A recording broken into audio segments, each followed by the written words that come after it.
Hello and welcome to program report card. मैं हूं अलीना फारूक शेख और वैसे तो 25 तारीख है, हमें रिपोर्ट्स का इंतज़ार था फॉरेंसिक, लेकिन रिपोर्ट्स तो ना आई, लेकिन वज़ीर रेलवेज़ शेख रशीद साहब आए हैं, प्रेस कॉन्फ्रेंस की उन्होंने और इन रिपोर्ट्स से मुतल्लिक वजाहत दी, दीगर कुछ बातें भी की। उसका प्रोग्राम में सबसे पहले जिक्र करते हैं।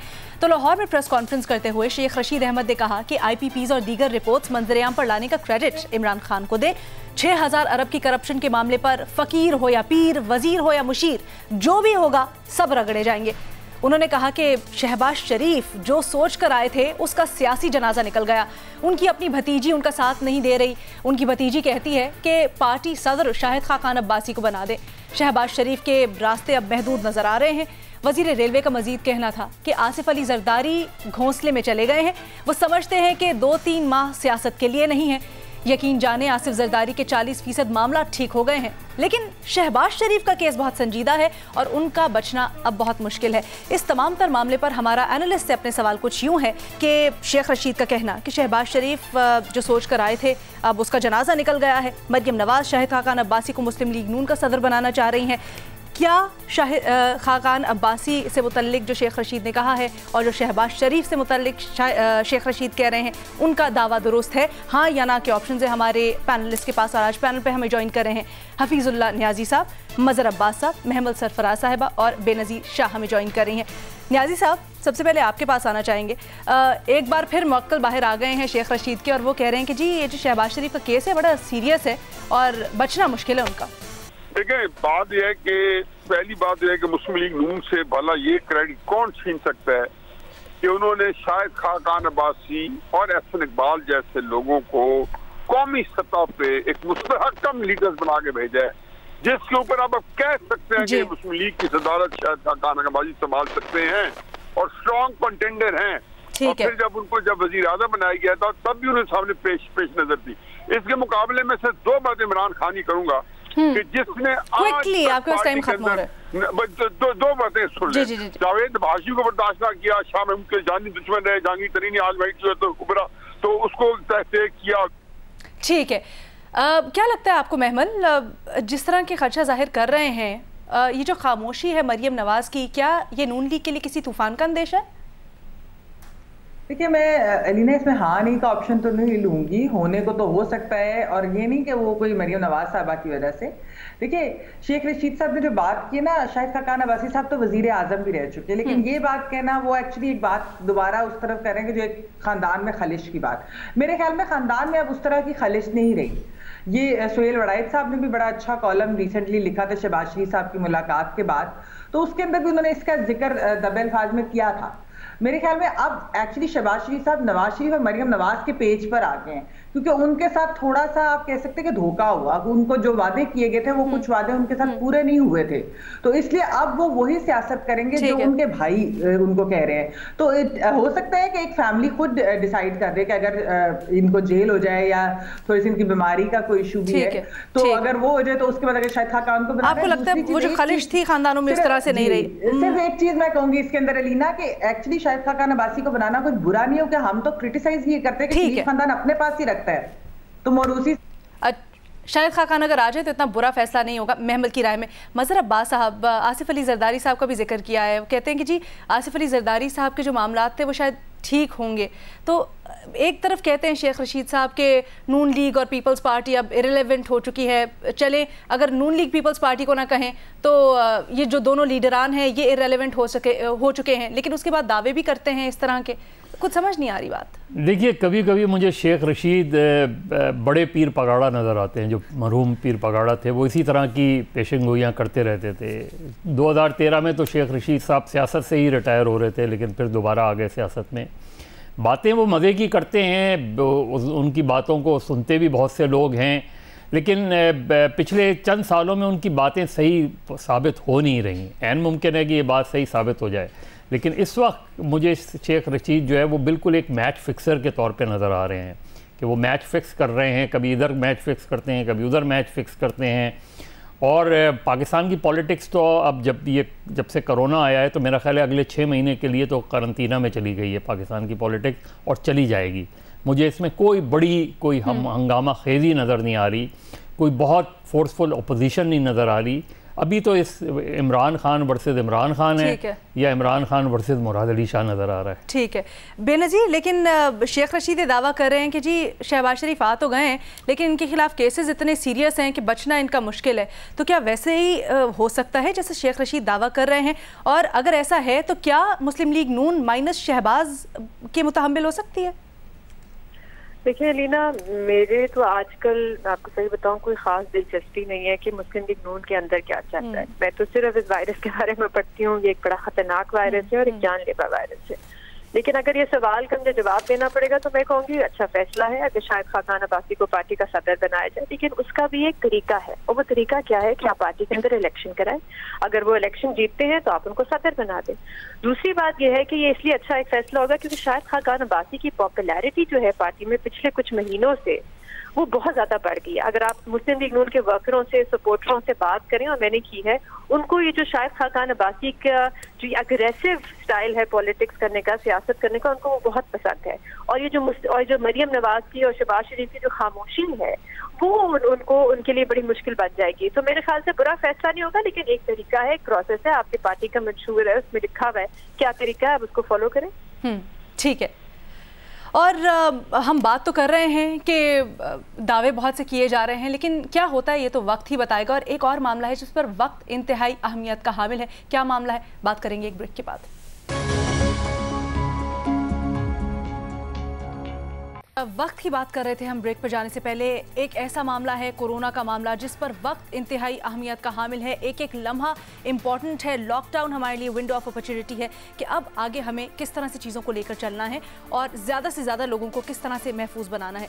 कुछ आदाद शुमार शामिल करें तो पाकिस्तान में आज अब तक कोरोना वायरस मुतासरा केसेस की तादाद 12,227 तक पहुँच चुकी है। पेशावर के हयाताबाद मेडिकल कॉम्प्लेक्स के डायरेक्टर डॉक्टर शहजाद फैसल के मुताबिक जो ENT स्पेशलिस्ट हैं doctor Mohammad Javed corona virus से इंतकाल कर गए हैं, जबकि लाहौर में कोरोना वायरस से मुतासरा इलाकों में तैनात पुलिस एहलकार समेत एयरपोर्ट पर तैनात 17 ASF के एहलकार भी कोरोना वायरस का शिकार हो चुके हैं। दूसरी जानिब हुकूमत ने नेशनल कोऑर्डिनेशन कमेटी के साथ मैक्रो इकोनॉमिक नुकसानात के बारे में एक तफसीली रिपोर्ट पेश की है, जिसमें अंदाज़ा लगाया गया है कि GDP की शरह नमू 1.3% हो जाएगी। मजीद 10% आबादी खत्ते गुर्बत से नीचे चली जाएगी और कोरोना के बाद 30 लाख अफराद मुलाजमतों से महरूम हो जाएंगे। कोरोना के बायस दिन ब दिन बिगड़ती सूरत हाल को मद्देनजर रखते हुए हमारा सवाल कुछ यूँ है कि मुतवक्के हालात से नबुर्द आज़मा होने के लिए हुकूमत को किन इक़दामात की ज़रूरत पड़ेगी। ओपन ऑप्शन है हमारे पैनलिस्ट के पास। मज़हर अब्बास साहब, आपने एक आज तफसीली रिपोर्ट बल्कि अपना ओपिनियन भी जाहिर किया है। मैं चाहूँगी आप हमारे देखने वालों को तफसीलन बताएं कि आगे का प्लान क्या होना चाहिए, क्या हिकमत अमली होनी चाहिए।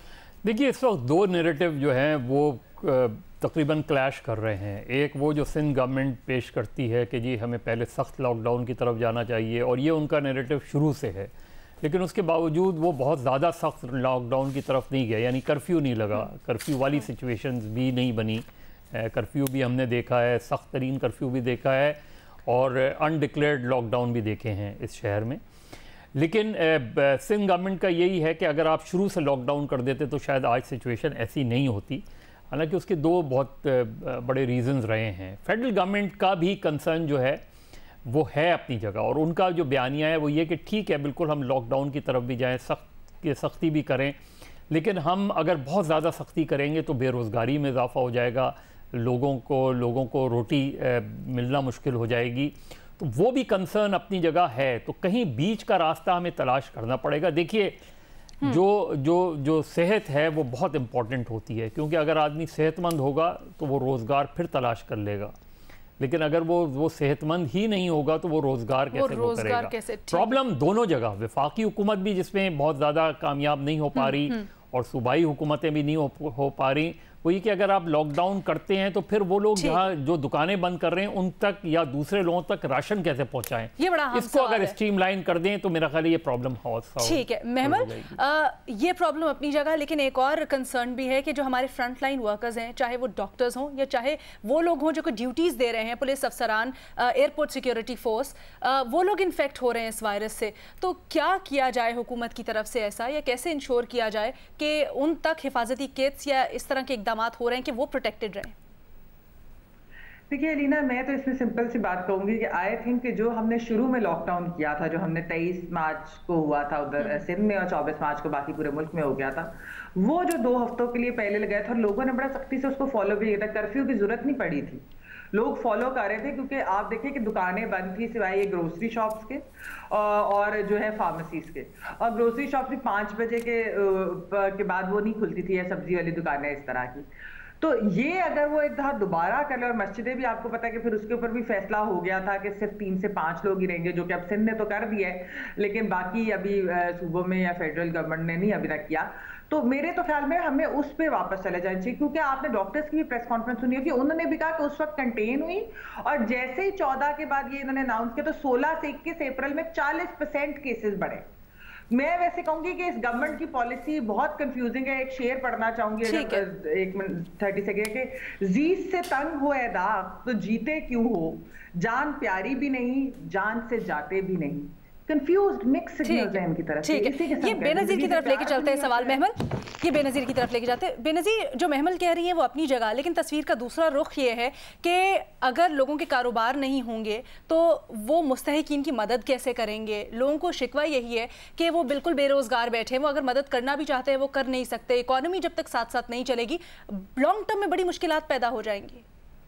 लेकिन अभी अलीना हमें शॉर्ट टर्म की बात करनी चाहिए, और शॉर्ट टर्म में क्या करना चाहिए, जाने बचाना चाहिए लोगों की। देखिए मेरे तो ख्याल से हुकूमत को वही करना चाहिए जो हमारे मुल्क के डॉक्टर्स रो के हाथ बांध के हुकूमत से कह रहे हैं कि आप एक सख्त लॉकडाउन करें। मैंने पिछले 2 हफ्ते पहले मैंने पूरे मुल्क से डेटा कलेक्ट किया था कि कितने डॉक्टर हैं, कितनी नर्सेज हैं जो इस वायरस का शिकार हैं। तब नंबर था, टोटल था 111, आज वो नंबर है 250। मतलब 250 नर्सेज डॉक्टर्स जो हैं उनका टेस्ट पॉजिटिव आया है। इसी से आपको अंदाजा हो जाता है कि कितनी तेजी से ये वायरस, हमारा जो तिब्बी अमला है इस मुल्क का, उसमें कितनी तेजी से फैल रहा है। मतलब इल्जाम लग रहा है डॉक्टरों पे कि वो सियासत करें। मुझे बताएं जरा, अपनी जान खतरे में डाल के दूसरों की जान बचाना ये कौन सी सियासत है? तो हम डॉक्टरों पे ये कैसे इल्जाम लगा सकते हैं? वो भी तो जंग लड़ रहे हैं हमारे लिए।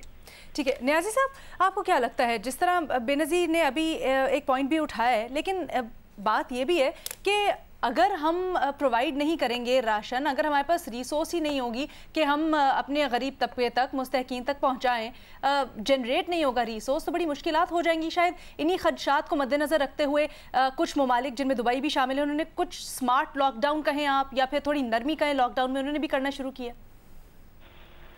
देखिए जी, इन ममालिक में तो मैं तो कई दफ़ा आपके प्रोग्राम में कह चुका हूँ कि इनका लॉकडाउन कभी भी उस तरीके से नहीं था जो हमारे यहाँ पे उसको ट्रांसलेट किया गया है। मैं बार बार ड्रम बीटिंग करता हूँ कि हर मुल्क में कंस्ट्रक्शन इंडस्ट्री खुली थी, लेकिन असल में आपका क्राइसिस थोड़ा फर्क है।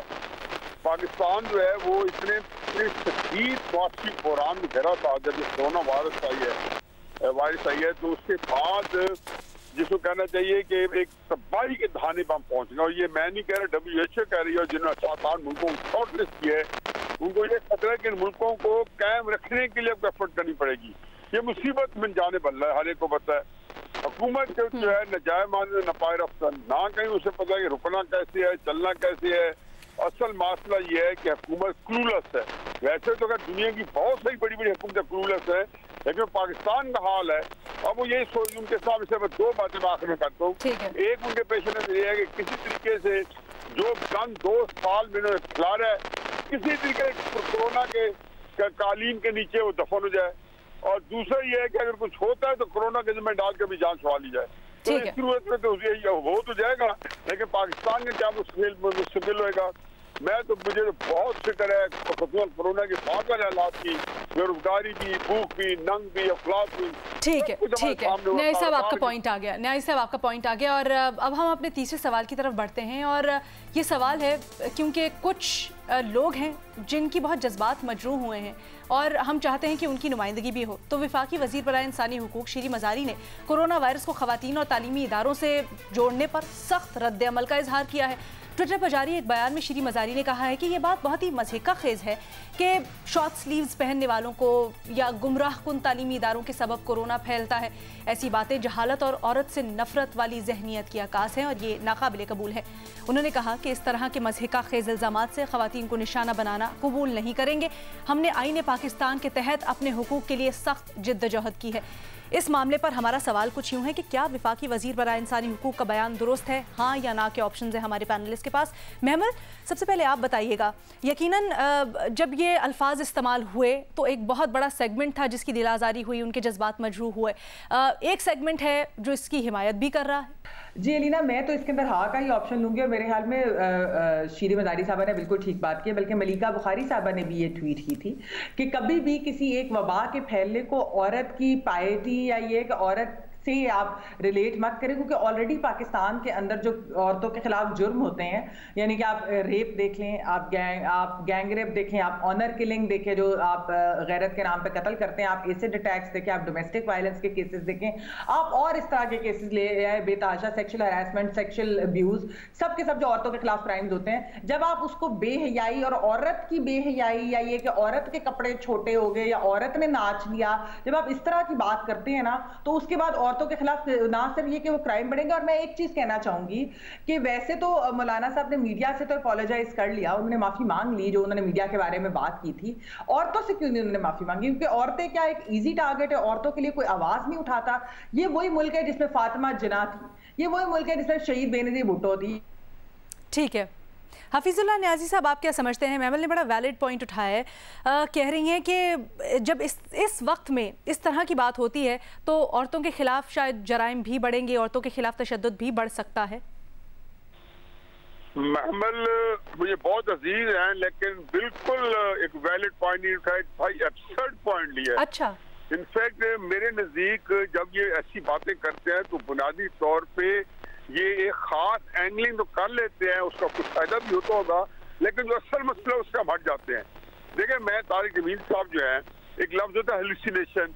हेलुसिनेशन का मतलब ये है कि एक सेंस ये है कि आदमी ये समझता है कि मुझे जो इतना मैं मर जाए खलायक हूँ, जो लोग इतने मेरे पास टूटे गिरे, तो मैं क्रिस्मेटिक हूँ, ये अल्लाह ताला मुझे कोई बड़ा काम ले सकता है। अगर ये तो कोई मौलाना मौदूदी के लेवल का बंदा हो, इमाम खुमैनी के लेवल का बंदा हो, वो इसको डाइजेस्ट कर जाते हैं। लेकिन जो मेरी तरह के इमरान खान साहब की तरह मैं तो अपने बेसिक है, या मौलाना तारिक जमील साहब, ये समझते हैं हमने सब काम करना है। मेरा ख्याल है हमने उनके एक ही चीज को किया है और मैं उनकी हर बात की नफी करता हूँ। मेरा ख्याल है कि वो एक रॉ में बैठ गए, he got carried away, उनके शान ये बात ठीक है, he got carried away, आपके भी तबके की उनको तस्दीक नहीं करनी चाहिए। ठीक है, तबलीग की बेनज़ीर के पास लेके चलते हैं न्याजी साहब ये पॉइंट। बेनज़ीर, आपको क्या लगता है, जिस दिन ये अल्फाज इस्तेमाल हुए और जिस वक्त ये दुआ मांगी जा रही थी, वज़ीर आज़म साहब भी उसी तकरीब में मौजूद थे, साथ उठाए हुए थे उन्होंने हाथ, बड़ी बात करते हैं वो वुमेन एम्पावरमेंट की और ख़वातीन को उनके हुकूक दिलाने की, तो क्या उस वक्त उनको थोड़ा सा स्टेप अप करना चाहिए था? देखिए, मैं एक रिपोर्ट के बारे में बताना चाहती हूँ। पहले एक साहिल की रिपोर्ट आई थी पिछले साल के बारे में। उसमें क्या लिखा हुआ था? उसमें लिखा हुआ था कि पिछले साल पाकिस्तान में 115 बच्चियां का गैंग रेप हुआ था, 207 बच्चियों को रेप किया गया था, लेकिन उससे शायद मुल्क में अजाब नहीं आता। यहाँ पे इस मुल्क में गैरत के नाम पे औरतों को कत्ल कर दिया जाता है, लेकिन उससे भी शायद मुल्क में अजाब नहीं आता। एक शौहर ने अपनी बीवी को कत्ल कर दिया, उसने चाय सही नहीं बनाई पाकिस्तान में, उसकी वजह से भी शायद मुल्क में अजाब नहीं आता। एक औरत ने क्या कपड़े कैसे अपनी मर्जी से जो पहनना है, अगर वो कपड़े पहन ले तो उससे मुल्क में अजाब आ जाता है। लेकिन जब आपने बात की, ये बहुत जरूरी है, ये एक बड़ा डेंजरस मैसेज है। मौलाना जो तारिक जमील साहब हैं, वो जब बैठे हुए थे और जहाँ पे ये बात कर रहे थे, वहाँ पे वजीर आजम भी थे, वहाँ पे काबीना भी थी, वहाँ पे आपके सीनियर एंकर्स भी थे। तो आप किस किस्म का मैसेज भेज रहे हैं इस मुल्क की 50% आबादी के बारे में? आप किस किस्म का मैसेज भेज रहे हैं? बेनज़ीर, जो मैसेज की बात है ना, मज़हर अब्बास साहब, हमारी अनफॉर्चुनेटली अभी भी आवाम की एक बड़ी अक्सरियत है जो समझती है को एजुकेशन में नहीं पढ़ाना चाहिए। ये चॉइस उनका अपना हक है, लेकिन हम जहाँ ख़वातीन को तालीम दिलाने की बात करते हैं, वहाँ तालीमी इदारों से मनसूब इस तरह के बयान, ख़वातीन से मनसूब इस तरह के बयान आना, क्या ये उस चीज़ को प्रमोट नहीं करेगा और ये उस चीज़ को उस पर गलत इंप्रेशन नहीं जाएगा, गलत पैगाम नहीं जाएगा लोगों को कि अपनी ख़वातीन को शायद आप पढ़ाएं ना, यूनिवर्सिटीज़ ना भेजें? देखिए, पहले तो मुझे ज़रा 10 सेकंड ने मैं कल हमारा रोहित रियाल कमेटी का जो सवाल था उसमें हमारे दोस्त फवाद चौधरी ने बाद में तस्दीक की और मैं उनका शुक्रिया अदा करता हूँ। उन्होंने कहा कि मुझसे ये बात हो गई थी कि शायद वफाकी काबीना में ये बात नहीं गई है, लेकिन उन्होंने कहा कि 1 साल से वफाकी काबीना के पास पड़ी हुई है, फिर वफाकी काबीना ने उसको मजहबी उमूर के सुपुर्द कर दिया, लेकिन ये भी बात है कि पिछले 1 साल से उस पर कोई फ़ैसला नहीं हो सका। इस्लामिक आइडियोलॉजी काउंसिल ने भी पे भी बहस हुई है, बात हुई है, सब कुछ हुई है। तो उन्होंने कहा ये बात ज़रूर है, लेकिन ये बात दुरुस्त है कि उस पर फ़ैसला अभी तक नहीं हुआ। अब उसमें कोई भी रीज़न्स हो सकते हैं। दूसरी मेरा ख्याल है कि प्रॉब्लम यह है कि हमारे यहाँ कभी भी ऑब्सनिटी को प्रॉपरली डिफ़ाइन नहीं किया जाता, उसको हमेशा से औरत के साथ जोड़ दिया जाता है। और ये मैं इसलिए बात कह रहा हूँ कि एक बड़ी मुफस्सिल गुफ्तगू हुई थी पैमरा में कि जिसमें समिया राइल काजी साहिबा भी थी और भी दीगर अफराद भी थे कि भाई आप डिफ़ाइन तो करें ऑब्सनिटी को। आप पहले इसलिए कि आपके नज़र में कोई चीज़ होती है, मेरी नज़र में कुछ होती है, हम सिर्फ ख़वातीन के हवाले से जब भी हया का ताल्लुक़ आता है हम उसको औरत के साथ जोड़ देते हैं, बेहयाई का ताल्लुक़ आता है उसे औरत के साथ जोड़ देते हैं। तो इसे डिफ़ाइन करें। मेरा ख्याल है शीरी मज़ारी का बयान बहुत करेजस है, बहुत बोल्ड है, डिसीजंस है, और मैं उसको बिल्कुल दुरुस्त सपोर्ट कर। ठीक है, हमारे पास वक्त इतना ही था। आपसे दोबारा मुलाकात होगी। अपना बहुत ख्याल रखिएगा, फीडबैक शेयर कीजिएगा। अल्लाह हाफ़िज़।